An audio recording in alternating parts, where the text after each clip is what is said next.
Now, I know that there are many Jamaicans who are anxious, who are very concerned, and rightfully so. You should be concerned. But the best way to address anxiety and any nervousness and concern is to be prepared. So I would urge all my fellow citizens, everyone who is now feeling nervous, anxious, uncertain, that now is the time to be prepared. And the elements of preparedness for a hurricane would be, first of all, you want to protect your shelter.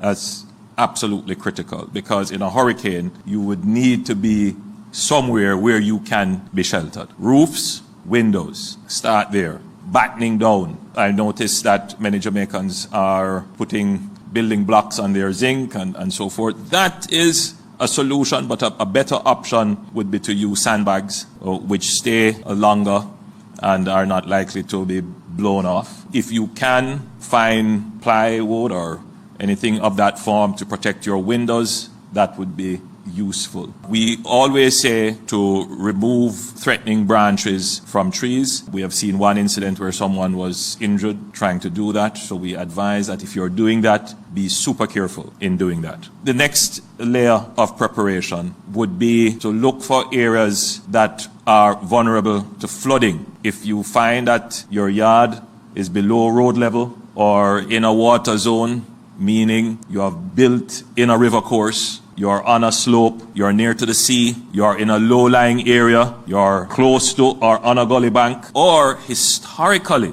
you are in an area where the river may change course. You want to take protective measures. And again, simple sandbagging can be useful in directing water away from your shelter.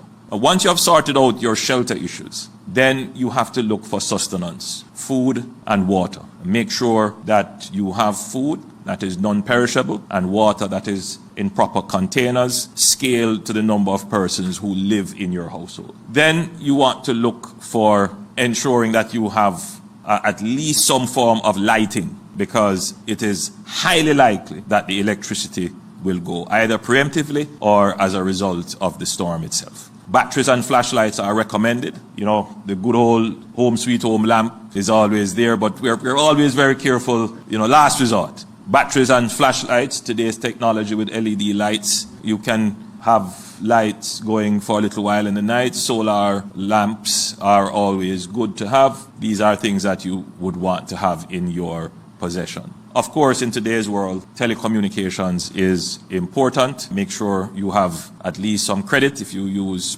prepaid plans, that you keep your device is safe. We can't give you any guarantee that throughout the storm you will have full coverage. It is likely that you may have some coverage at some point, but you should always, in your hurricane plan, be prepared that you may be out of communication. But nevertheless, keep your instruments safe. Don't let them get wet, so that at least if the signals were to come back, you'll be able to connect. Having done all of that, there is another important thing which we ask you to do. Keep your documents safe. Your identification, your passport, any prescriptions that you may need to be refilled, land titles, and all of those things, keep them safe. Keep them in a safe place. Yes, there would be distribution of benefits without the need for identification, but that would be very limited. In fact, in the humanitarian relief and recovery phase, I would say that most, if not all, the distribution of benefits will require some form of identification because of the accountability issues that, even though it's a hurricane, we can't suspend